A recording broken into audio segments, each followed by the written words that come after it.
জাতীয় নাগরিক পার্টি এনসিপির সিনিয়র যুগ্ম মুখ্য সমন্বয়ক আব্দুল হান্নান মাসুদের উপর হামলা হয়েছে।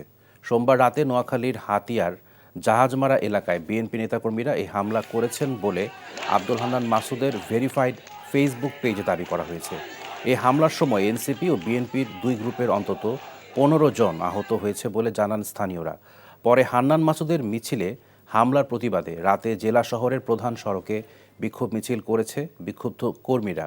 মিছিলটি বড় মসজিদ থেকে বের হয়ে শহর প্রদক্ষিণ শেষে আবার একই স্থানে গিয়ে শেষ হয়। তবে হামলায় আহত হান্নান মাসুদ চিকিৎসা শেষে এখন নিরাপদে আছেন বলে জানিয়েছে দলটির নেতাকর্মীরা।